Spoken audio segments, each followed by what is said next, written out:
Bonsoir Grégory Joron.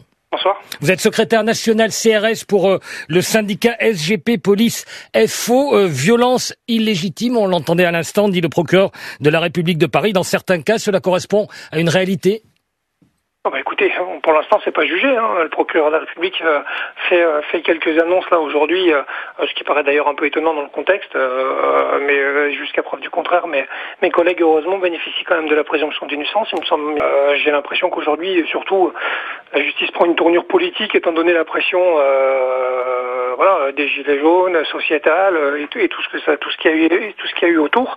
Je suis pas sûr que, encore une fois, cette annonce là aujourd'hui soit de nature, on va dire, à apaiser les tensions et à faire en sorte qu'on puisse avancer, nous, policiers, en toute sérénité, parce que aujourd'hui, très clairement, j'aimerais, moi, et on le répète, nous, à une TGP Police, on souhaite vraiment la mise en place de magistrats spécialisés justement pour prendre en compte vraiment le contexte sur des cas d'éventuelles violences illégitimes ou disproportionnées.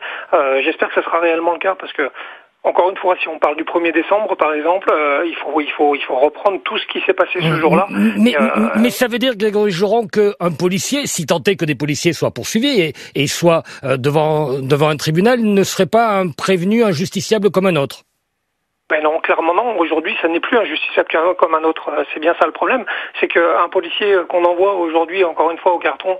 Moi, j'ai envie de poser une question. Est-ce que quand on se trompe de dispositif, quand le dispositif est pas à la hauteur de l'enjeu, quand mes collègues sont envoyés sans être formés, ni équipés des bons matériels, et que de fait ils font avec ce qu'ils peuvent et ce qu'ils ont et comme ils peuvent, là, personne se pose la question après de savoir qui va être l'ampiste de l'affaire, entre guillemets, et se retrouver devant le tribunal.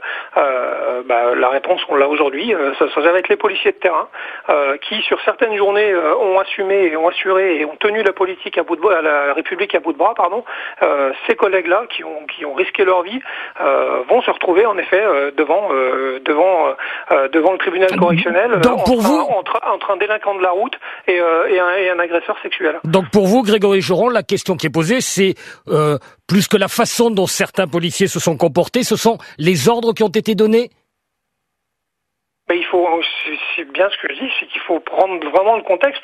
On parle du 1er décembre, par exemple, avec le Burger King. Est-ce qu'on sait ce qu'a fait cette compagnie de CRS dans le Burger King les 15 heures qui ont précédé cette affaire du Burger King? Est-ce qu'on sait ce qu'elle a fait le samedi précédent, ce 1er décembre, sur les Champs-Élysées?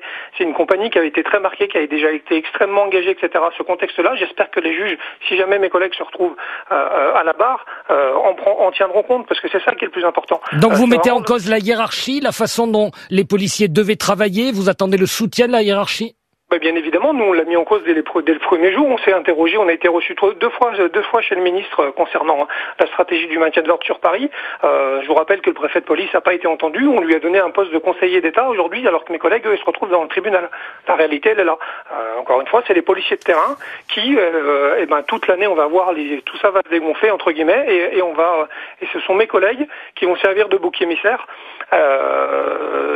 suite à ces violences-là, et j'ai envie de dire donner en pâture à la vindicte populaire. Et quand vous dites, Grégory Joron, qu'il y a quelque chose de politique dans la démarche, les propos du procureur de la République de Paris, vous voulez dire quoi? Mais nous, très clairement, on a l'impression que c'est une réponse entre guillemets à la pression médiatique, encore une fois sociétale, etc.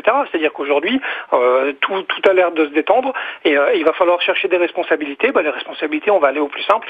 C'est le collègue de terrain qui a fait son boulot comme il a pu et avec ce qu'il avait, qu'on va incriminer sur une crise qui était hautement politique et qu'on aurait peut-être pu régler autrement. Ça, on l'a dit aussi depuis le début. Mais il y a une réalité, ce sont des blessés, ce sont des gens qui ont perdu un œil dans des tirs de lanceurs de balles de défense. C'est une réalité, ça aussi. C'est la faute à personne? J'ai pas dit que c'était la faute à personne. Bien sûr que c'est une réalité. Il y a des blessures graves et c'est toujours malheureux. Et c'est justement l'échec. Il est collectif. C'est pas l'échec d'un seul individu. Encore une fois, tout seul derrière son LBD. C'est l'échec d'un ministère. C'est l'échec d'un dispositif. Et c'est un échec absolu à chaque fois qu'il y a un blessé de cet ordre-là sur un maintien de l'ordre. Et il faut poser la question du LBD, de son usage. Et de la formation des policiers. On y a déjà répondu X fois. C'est pas, voilà, on va pas revenir sur un débat sur LBD. Encore une fois, reprenons le contexte. Rappelons-nous les violences. Rappelons-nous l'Arc de Triomphe. Rappelons-nous les heures et les heures et les heures durant lesquelles mes collègues ont été assaillis par on arrive à comptabiliser le nombre de tirs de LBD. Pour l'instant, on n'a jamais comptabilisé le nombre de pavés qu'ils ont pris sur la tête. Voilà. Donc moi, je pose pas les violences bêtement, sauf à dire que aujourd'hui, je suis étonné des annonces d'un procureur de la République à cette période-là, qui annonce déjà tout le long de l'année des passages en correctionnel. Je m'interroge très clairement pas sur l'indépendance de la justice, mais sur son impartialité. Eh ben, écoutez, merci infiniment, Grégory Joron, secrétaire national CRS pour le syndicat SGP Police FO. France Info.